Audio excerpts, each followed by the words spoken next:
আমার চ্যানেলে তোমাদের সকলকে স্বাগত। আজ আমরা ক্লাস 8-এর রায়ান মার্টিন প্রশ্নবিচিত্রা থেকে ভূগোলের প্রথম পর্যায়ক্রমিক মূল্যায়নের 8 নম্বর স্কুল সলভ করব।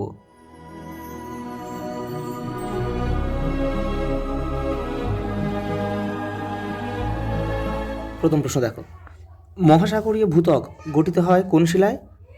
ব্যাসল্ট। আর মহাদেশীয় ভূত্বক কিন্তু গ্রানাইট শিলায় গঠিত। ভৌমজলের উৎস হলো শিলামণ্ডল। অপশান এ আমাদের উত্তর। চাপ বাড়লে পদার্থের ঘনত্ব কিন্তু বাড়ে। পৃথিবীর ব্যাসার্ধ কত? 6370 কিলোমিটার। অপশান সি আমাদের উত্তর। পৃথিবীর অভ্যন্তরের তাপমাত্রা 1 ডিগ্রি সেলসিয়াস করে বৃদ্ধি পায় প্রতি 33 মিটার গভীরতায়। অপশান সি আমাদের উত্তর। শিয়াল ও সীমাস্তরের মাঝে রয়েছে কনরাড বিযুক্তি রেখা। আচ্ছা, অপশান এটা একটু দেখে নাও। এই গুটেনবার্গ বিযুক্তি রেখা হচ্ছে কোথায় আছে?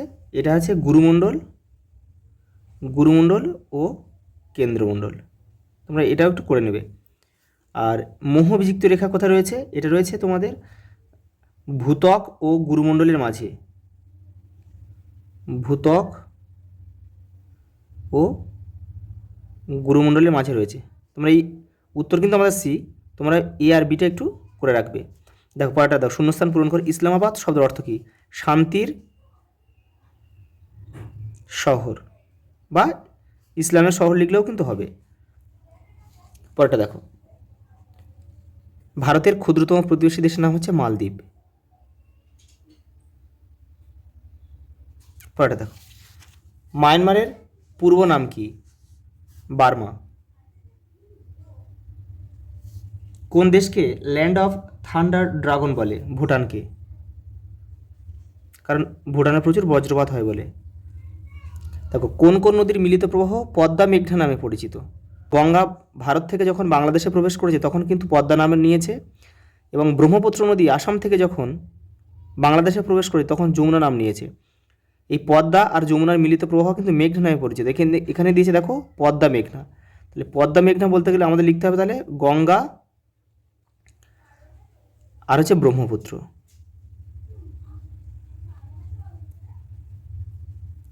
গঙ্গা আর ব্রহ্মপুত্র নদীর মিলিত প্রবাহ কিন্তু পদ্মা মেঘনা নামে পরিচিত। আর শুধু যদি বলতো মেঘনা নামে, তখন কিন্তু এই ব্রহ্মপুত্র কিন্তু বাংলাদেশে কিন্তু যমুনা নামে পরিচিত।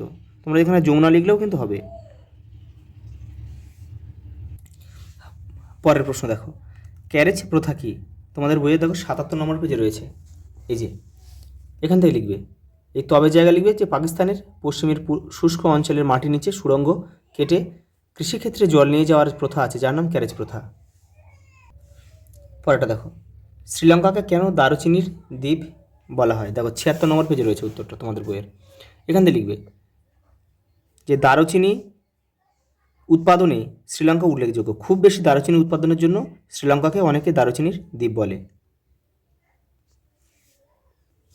পরেরটা দেখো, সার্ক গঠনের উদ্দেশ্য কী কী? দেখো তোমাদের বইয়ের 74 নম্বর পেজে উত্তরটা রয়েছে। এই যে এখান থেকে লিখবে, এখান থেকে এই পর্যন্ত। পরের প্রশ্ন দেখো, মায়ানমার থেকে ভারত কোন কোন দ্রব্য আমদানি করে? দেখো 77 নম্বর পেজে তোমাদের বইয়ের উত্তরটা রয়েছে। এই যে এই দেখো মায়ানমার, এই দেখো এই আমদানি হচ্ছে এইটা।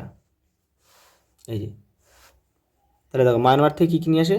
সেগুন ও শালকাঠ, রূপা, টিন, টাংস্টেন, মূল্যবান পাথর। পরের প্রশ্ন দেখো, অপসারী পাত সীমানাকে কেন গঠনকারী পাত সীমানা বলা হয়? তোমাদের বইয়ের 8 নম্বর পেজে রয়েছে উত্তরটা।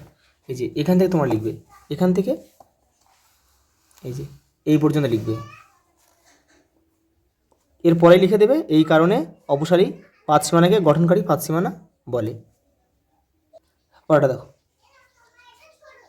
ভূমিকম্পের মনুষ্য সৃষ্ট কারণগুলি লেখো। মানুষের দ্বারা সৃষ্ট কারণ। দেখো তোমাদের বইয়ের 14 নম্বর পেজে উত্তরটা রয়েছে। দেখো কী কারণ দেখো এখানে রয়েছে। দেখো ভূগর্ভে গহ্বর, খনি ও সুড়ঙ্গ খনন, দেখো জলাধার নির্মাণ, ধস, বোমা বিস্ফোরণ, দেখো ইত্যাদি কৃত্রিম কারণে ভূমিকম্পের সৃষ্টি হয়। এই কৃত্রিম কারণগুলো কিন্তু সবই মানুষের দ্বারা সৃষ্ট। পরেরটা দেখো, প্রশান্ত মহাসাগরকে আগ্নেয় মেঘলা বলে। ব্যাখ্যা দাও। তোমাদের বইয়ের 16 নম্বর পেজে উত্তরটা রয়েছে। এই যে এখান থেকে তোমরা লিখবে, এই যে এখান থেকে এটা পুরোটা লিখে দেবে। পরেরটা দেখো, জাপান কেন ভূমিকম্প প্রবণ। দেখো তোমাদের বইয়ের 16 নম্বর পেজে উত্তরটা রয়েছে। দেখো এই যে দেখো, এটা কিন্তু সেই আগের প্রশ্নটার সঙ্গেই তোমাদের একই প্রশ্ন, কিন্তু এখান থেকে এটা লিখবে, লিখে তোমরা দেখো এখানে লিখবে যে জাপান এর সঙ্গে একটু লিখে দেবে যে জাপান এই প্রশান্ত মহাসাগরীয় অগ্নিবলয়ের উপর অবস্থিত হওয়ার জন্যে জাপান কিন্তু এত ভূমিকম্প প্রবণ। দেখো পরের প্রশ্ন, আগ্নেয় শিলা কাকে বলে? দেখো 20 নম্বর পেজে রয়েছে। দেখো এই যে এখান থেকে লিখবে এই পর্যন্ত, সেটি আগ্নেয় শিলা। পরেরটা দেখো, উৎপত্তি অনুযায়ী আগ্নেয় শিলার শ্রেণীবিভাগ করে বিবরণ দাও। এটাও কিন্তু তোমাদের বইয়ের 20 নম্বর পেজে রয়েছে। এই যে উৎপত্তি অনুসারে আগ্নেয় শিলাকে 2 ভাগে ভাগ করা যায়, নিঃসারী আগ্নেয়শিলা আর উদ্ভিদী আগ্নেয়শিলা। উদাহরণ দেবে, আবার উদ্ভিদীকে 2 ভাগে ভাগ করা যায়। কাকে বলে কিন্তু লিখতে হবে, পাতালিক আর উপপাতালিক। এই যে পাতালিক আর উপপাতালিক, পাতালিকের উদাহরণ ডোলেরাইট, উপপাতালিক উদাহরণ হচ্ছে গ্রানাইট। এগুলো কিন্তু তোমরা কাকে বলে ওটাও কিন্তু লিখতে হবে। দেখো পরের প্রশ্ন, চিত্রসহ শিলাচক্রের একটি বিবরণ দাও। 24 নম্বর পেজে তোমাদের বই রয়েছে। এই যে তোমরা এখান থেকে লিখবে, এখান থেকে এই ছবিটা দেবে, ছবিটা দেওয়ার পরে এটাও কিন্তু তোমাদের লিখতে হবে। 25 নম্বর পেজের এই পর্যন্ত তোমাদের লিখতে হবে, এই পর্যন্ত, তারপরে কিন্তু 5-এ 5 পাবে। লাস্ট প্রশ্ন দেখো, পাললিক শিলার উৎপত্তি কীভাবে হয় এবং এর 3টি বৈশিষ্ট্য লেখো। দেখো 21 নম্বর পেজে রয়েছে।